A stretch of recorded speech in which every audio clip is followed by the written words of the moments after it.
Steve Genevieve, and I'm the host of Good Day DC and Fox 5 Morning. So we had a little chat with Zach and Zoe earlier. We're going to air it tomorrow morning on Fox 5. I hope you all get a chance to watch. That being said, we're going to chat with them in just a few minutes. We got some questions from some of you. We're going to share that as well. I saw the movie. Spoiler alert, it's really good. Like, it's really good. So I'm glad you had a chance to see a little bit of it here. I'm going to let you know after we'll remind you, and you heard earlier from the Library of Congress that there are some great artifacts from the movie and from the author who are here. They're actually right in the next room over here. You'll see them after we're done here. And I encourage you to do so because I want to go early and check it out. It's really, really cool. Some really good stuff here. So, that being said, thank you all for coming tonight. It's great to be here. My, as I mentioned, day job, or actually morning job, is on TV. But one of the coolest things that I get to do is to be over in Park, Washington, and part of events like this. Lil Rel Howery, who you saw in here, who was Moose, he's been on our show a couple of times. Zach and Zoe are now here in Washington. For me to be able to meet really cool people and be in such an iconic venue like the Library of Congress, this is just an amazing opportunity, and it's such a great thing. I hope you guys enjoy this evening as well. So, that being said, appreciate you being here. Enjoy the conversation, and please, a little bit louder. Let's welcome back Zach and Zoe.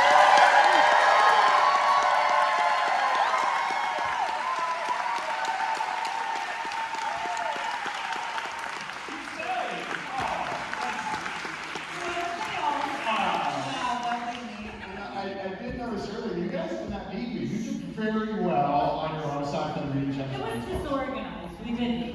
It was fun. It was like patients running the asylum. Sure. We got some babies were like making noise. We got some great questions from the audience in just a few minutes. But I want to talk first of all. The movie is first of all it's a lot of thought, a lot of imagination, a lot of creativity. To me, that sounds like acting. So is this like a dream role for you, and Zach, I'll start with you. Was this like a dream role to be able to like let all that creativity out?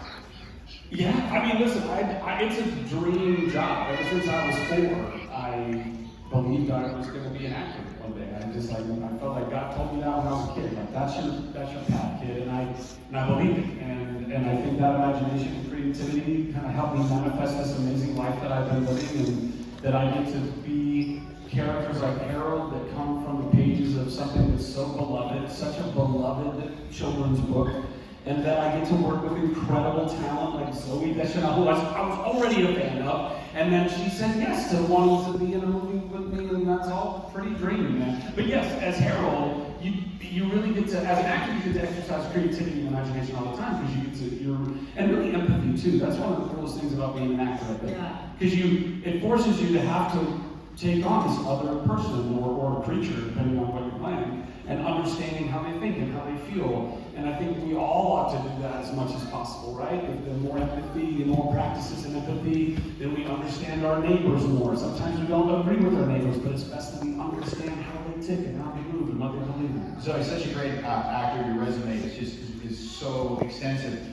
You had a challenge in this movie, though, in that your character had to keep his character in line and under control. How did you do that?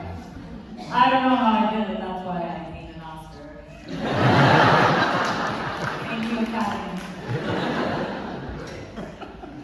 I think that, just going back to the whole imagination and the book itself, which, first of all, I see you read this book to your children, right? Oh yeah, they love that. It was actually, I think there are a lot of parents in here. It's like you have the books that they want to read that you're like, do I have to read that one again?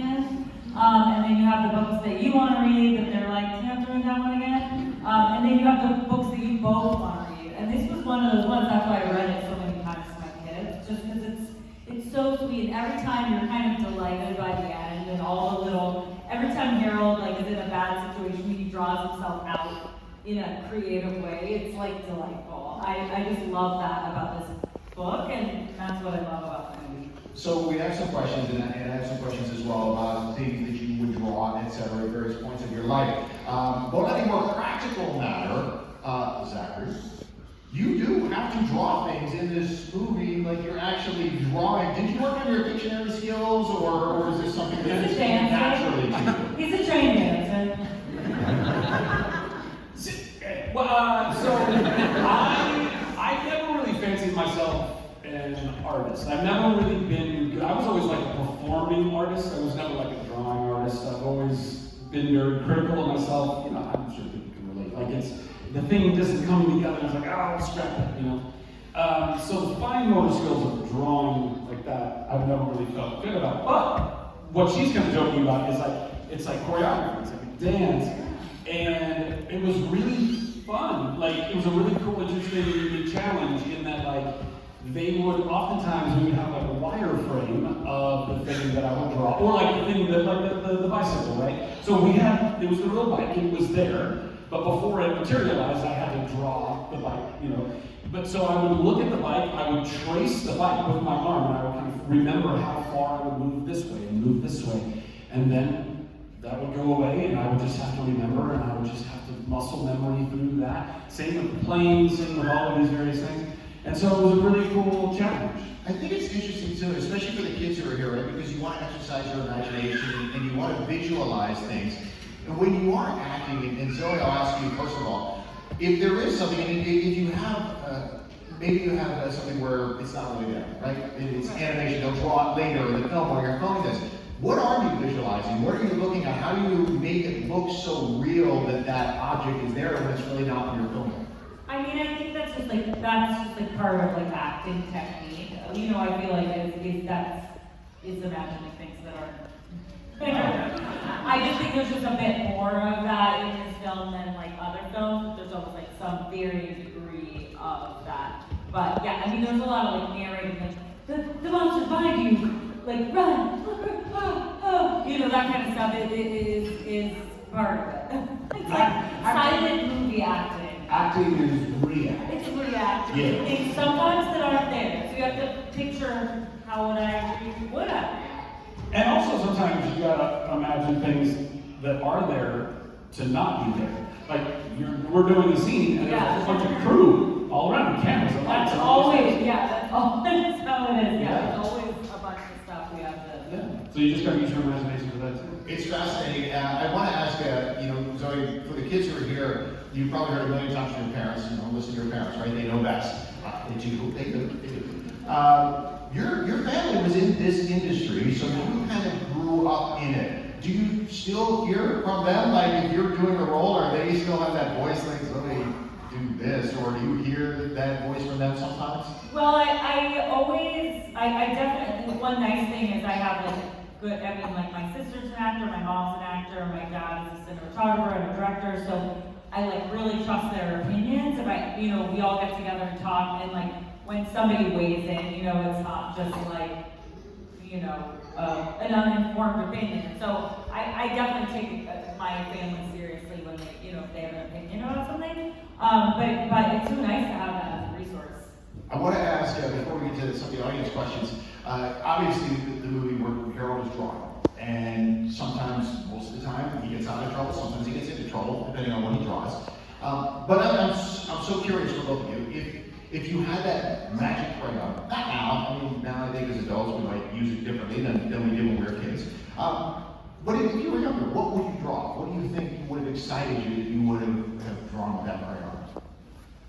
You go first. Oh, I go first. Yeah. I don't know, things that would get me in trouble. Like the jetpack. I mean, who doesn't want a jetpack? Anybody Rocketeer fans? Anyone? I grew up in the 80s and like all these great action movies, and also I had all of my G.I. Joes and He-Man and Voltron and Transformers, and I would clearly make them all come to life and have big wars with each other. I don't know. And then my parents would come out and be like, the house is destroyed. I'd be like, I know, because they're alive. So that stuff. It kind of sounds like a sequel, but I don't know what genre that would be. I don't know. Yeah. What about you, Zoe? American Girl stuff. I love American Girl. My best Christmas was like I got the Samantha's trunk, okay? Samantha's trunk. If you know, you know. I love the girls. It's the best one. I love the girls who were like, Samantha trunk when you were a kid, and then you watch Samantha, and that's in the city they run it on. Samantha to Samantha.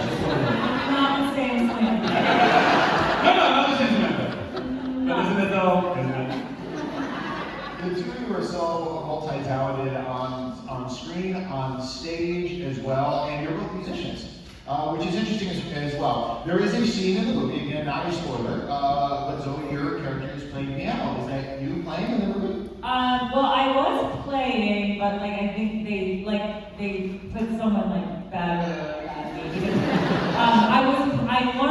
I play piano, but I'm not a classical pianist, and I learned a bunch of classical pieces for this.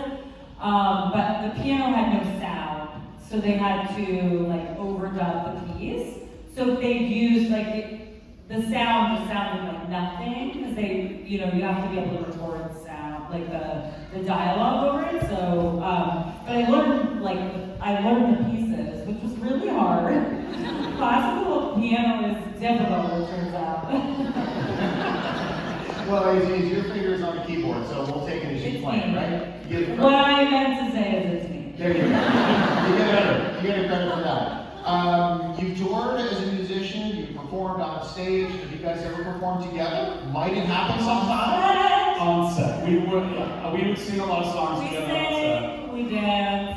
We did. I brought a big speaker. I bring a big speaker to work and just play music all day long because music makes life better. I'm glad you did it, because I don't like lugging stuff around, and that just like stops me from lugging a speaker around, but I'm glad you did it. I'll do it. Because I enjoyed it. Thank you.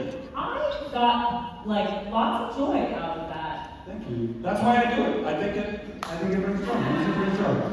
And there's a lot of downtime when you're making a movie. You know, you kind of wait for the set. We put it in the 60s and music too, like your playlist is like a lot of, like my playlist have like a lot of songs. Yeah. So this gives us what you call chemistry, and this is what you want to have a successful relationship on screen or off. I want to have a couple questions that some of the folks in the audience and yes, some of the younger members here actually have some questions as well to get their take on it. So the first question, this is book related. This is from Carrie, Colin, Emmy, and Jillian. Thank you guys all for being here tonight. Where are you now? Where are you? Show of hands. Hey, back there. I see. There you go. Okay, great. Well, thank you guys for coming today. This is great. So the question is, my children read the book when they were younger. What was your favorite childhood book? Do you guys remember what you enjoyed when you were children? Child, when you were child? Childhood? I don't remember. No, here's the thing.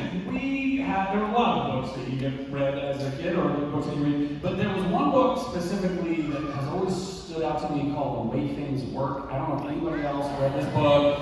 It was like this big illustrated book. It was like a woolly mammoth that took you through this adventure page by page. And it was basically because I was like this, I didn't realize it at the time, but I just always had this engineer's brain, and I loved knowing how things work. And so every page was like, oh, that's how a plane works, and that's how an elevator works. And I was like, this is fascinating. And it was not one fish, two fish, red fish, blue fish material, but it was definitely fascinating, and I loved it, and I read it. So I'm going to interject for 1 second. And clearly, this is not scripted in any way, but I'm just going to say that was my favorite book when I was young. Stop. My grandfather gave Now this is what you call chemistry.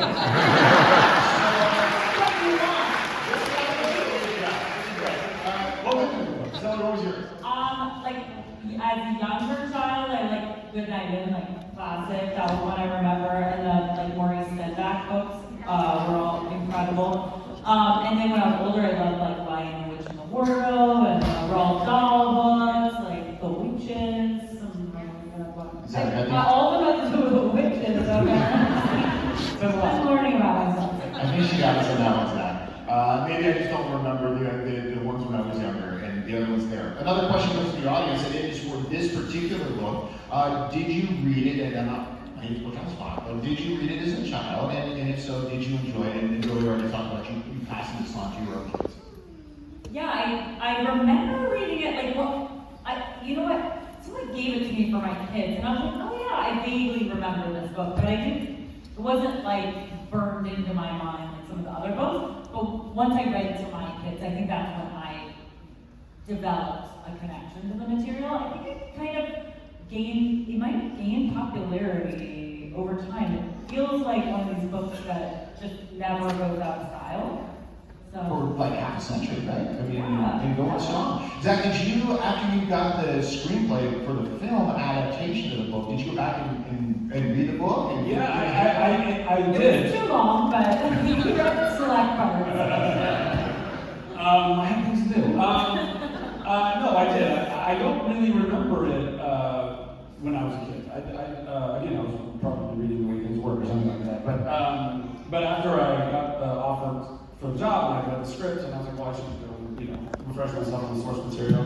And it really is just it's an incredible little book. I mean, it's as we illustrated, moments ago. There's something that's so simple and pure and profound about the journey that Harold in his little footy pajamas takes, and his creativity and imagination and the I'm just literally drawing myself into peril, and now I'm going to draw myself out of it, and believing in himself along the way, all of that stuff.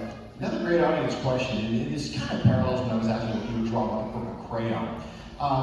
Even if it's not a book of crayon, you guys are both very creative people. The question is, what did you like to draw as a kid? Did you have any favorite things you would go back to, whether it's superheroes or dolls or something completely different?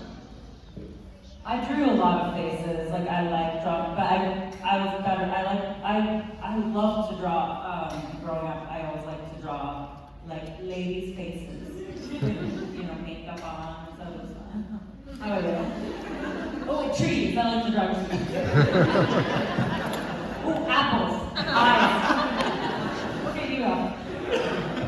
All of them. I drew ladies' faces. Apples. Eyes. No, I didn't because like I said, I wasn't good, or I didn't feel good at drawing. But let me say this for everybody here right now, and I'm sure you hopefully already do this with your kids. But I wish that my parents would have sensed the self-criticism in me and encouraged me through it, because I think that it stopped me. It stopped me from being able to just say, it's okay, it doesn't have to be perfect. And I think that unfortunately I grew up in a scenario in my household that it was very high levels of perfectionism and things like that have carried with me even as an adult now. And those things can rob you of your joy. They can rob you of your ability to just to delight in the practice and the exercise of creating. So I didn't draw a lot, but when I did, it was ladies' faces. Obviously, ladies' faces. Apple trees.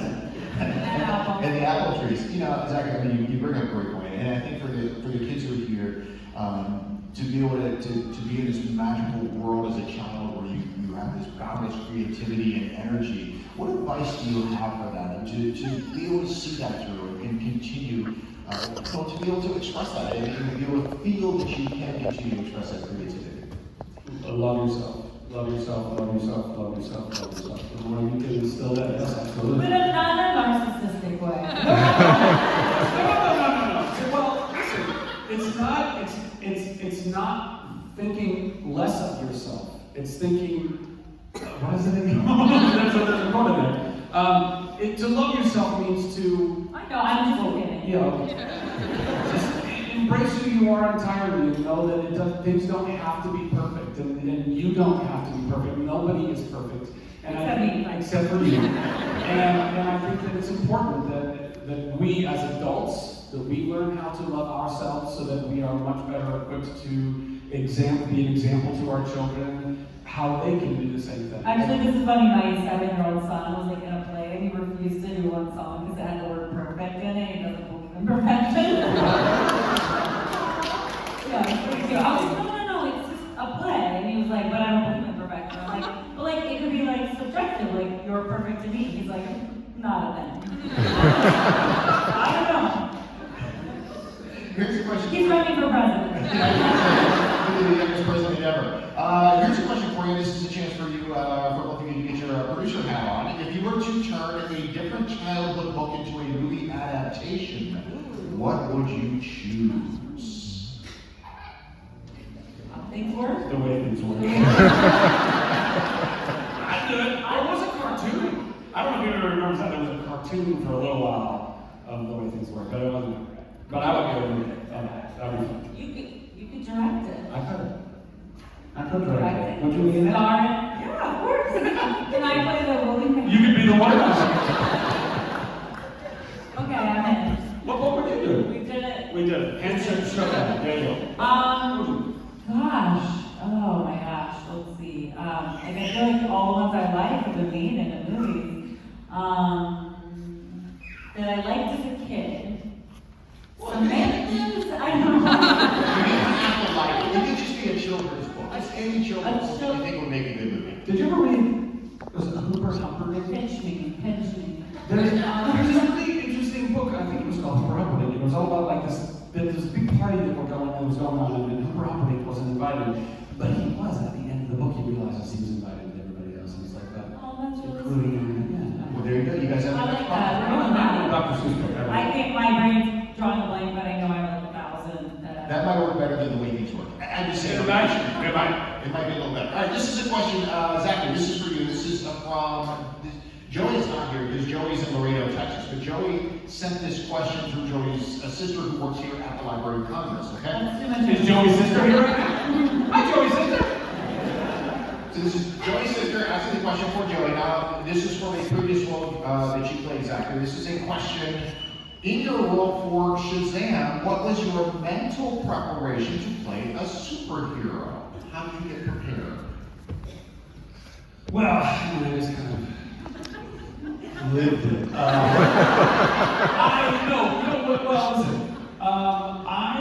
That role, I love playing that role so much because Billy Batson is this, orphan, basically foster kid who is looking for a family, and but also has this really pure heart, and he's chosen because of his pure heart.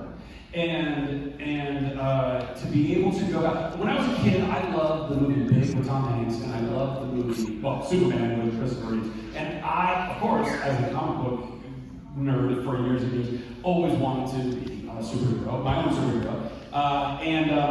And then I got to be a superhero that I think is kind of cooler than all of them because he has the purity and like the innocence of like a Peter Parker Spider-Man, but he really is like, it was a combination of getting to do that Tom Hanks big thing, which was just so much fun because as an adult you don't get to be a kid anymore. Certainly you don't get paid for it. And I got to get paid to be a kid that had electricity coming out of his fingers. That's pretty awesome. Yeah. Do you have a favorite comic book? A favorite what? Comic book? A favorite character? Favorite comic book? Growing up? I don't know. I was, honestly, I was super into all of the, like the mutants in the Marvel world, like all of the X-Men and X-Factor and X-Force and the mutants and all that kind of stuff. I think probably because of all of the superheroes, the mutants, they were all like a regular human, and then like something happened and like a chromosome shifted and then they got a superpower, and I was like, maybe. I don't know how many gamma rays I'm gonna run into, but maybe I got a mutated DNA, and I'll look up and I can shoot fire. So yeah. Let's find some like radioactive trash. I've been looking. Speaking of comic books, I know you guys had an opportunity to look around here at the Library of Congress a little bit. Did you see anything you liked? So many things. We did get to see they had some. They were very cool, and they pulled out some old school Shazam and Captain Marvel because his name is Captain Marvel. It's a long story, but anyway, they had those back then. So you should definitely check those out. But they had like Rodgers and Hammerstein. Yeah, all this stuff. Rodgers, like Hammerstein's like writing. I mean, it was really. What was the name? Jonathan Larson paper. Yeah, no, but from a lot of musical papers. From Sound of Music. It was Raindrop. Oh. My favorite things was something else. It was originally called like Nice Things. Good Things. The Good Things. I don't know. Somebody It doesn't have the same It effect. doesn't have the same ring. No. And the lyrics are all different. Like you can see the original lyrics. It was amazing. Yeah. Like there's so many. I actually came here about 9 months ago. I got a tour and I got to see so many incredible things. And every time I come here, I'm blown away. Libraries were like my favorite place growing up. And this is like the ultimate library. And it's not just about the books, which like I love the books, but just the objects and these treasures they have here are absolutely incredible. I want to ask one more question from the audience, and I'll ask it to both of you, because it'll be first crack at this one. And I'm going to start with the PS. There's a PS on that. It's very nice that you put the PS on there. We'll start with that because the PS is Flynn Rider and Jess are two of my favorite characters of all time.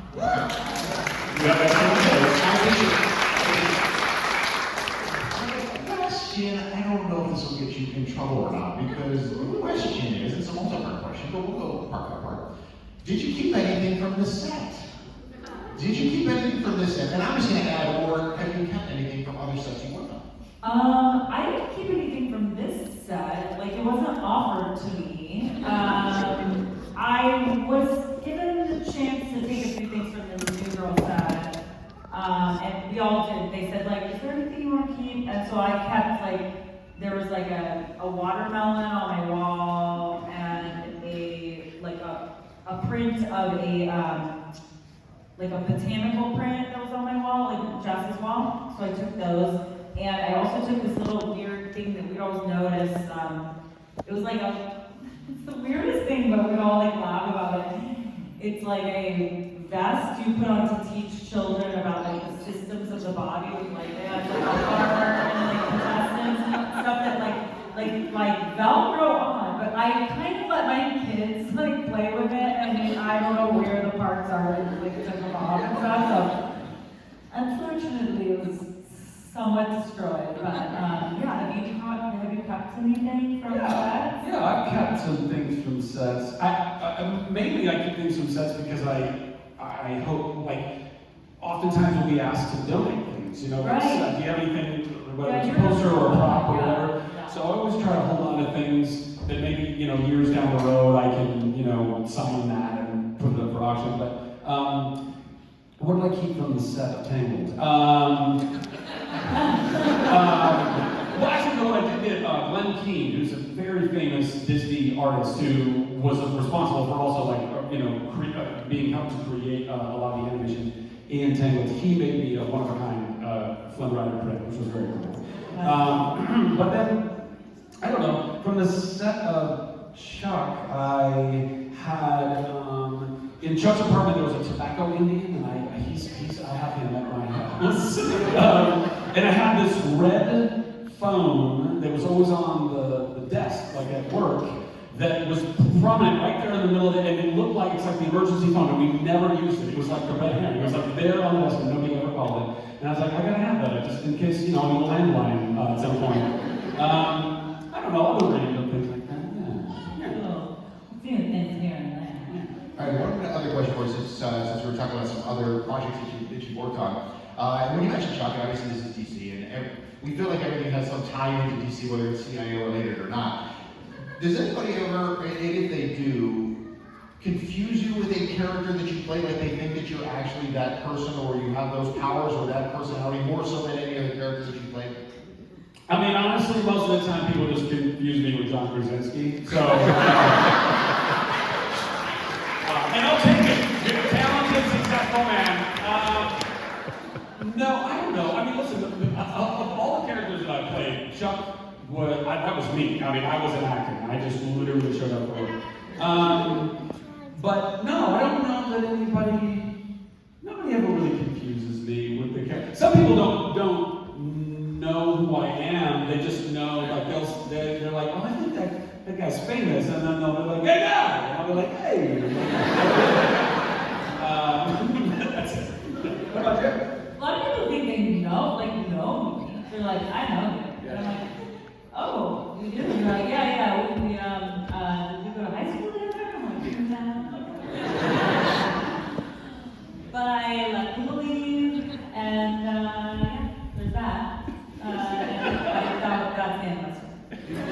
I guess, to follow up on that briefly, and we won't go too deep on this, but when you play a character for a long time, and you end up talking about, like, on TV, season after season after season, do you become more like that character, or does that character become more like you? Ooh, good question. I do think what happens is, whereas like you get a pilot script and it's kind of written, like there's a character that's written, and then you kind of work really hard to like figure out how to play that character. Over the years, the writers start really getting to know your rhythms, your voice, like what you do best, and then writing for you. So it's not that the character becomes you, it's that the writers and the actors like just become more in sync, and that, you know, they start really just writing to your strengths, and it's a really amazing thing to have that, you know. That's fantastic. One more question. This is from Steve at Fox 5. True or false, Zoe, Elf is the greatest Christmas movie of all time? There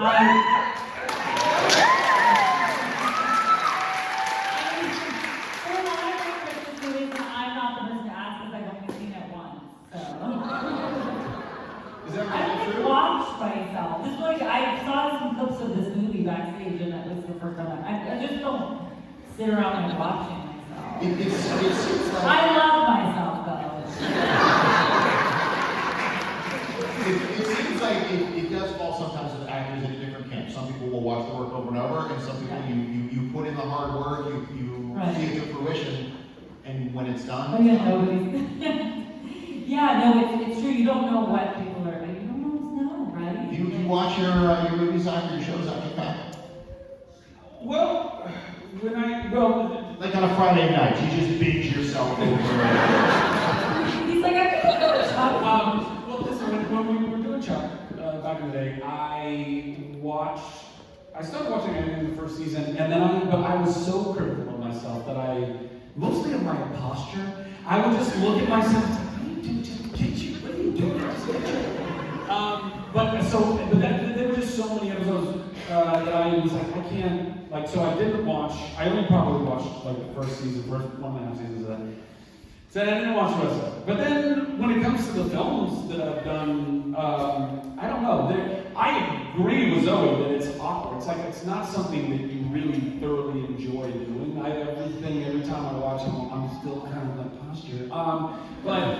But because we gotta go promote and do and whatever, there's a part of me that's like, I just want to know exactly what I'm working with, so I know how to talk about that, and that's why I'll end up. Sure. But you'll watch all of Zoe's work. I watch all of those. Yes, of course. We are, unfortunately, we're quickly running out of time. But before we do it, listen, I appreciate again all the youngsters who are here today. Any final messages for them? I mean, we're learning a lot from you, obviously, when it comes to not just what goes into putting a movie like this together, but also how you guys have also continued to evolve personally and continue to learn and knowing that it's okay to make mistakes and you know it's okay to pivot and change course at different points in your life and career. Any parting thoughts you want to leave with the folks who are here today? I do have something to say. Kids, you are at your most creative now. Try to hold on to as much creativity as you can. Know that all the grown-ups in your life are probably in awe of your creativity. Like, just do as much, like, creating, imagining as possible. Like, it will only lead you in good directions. Yes.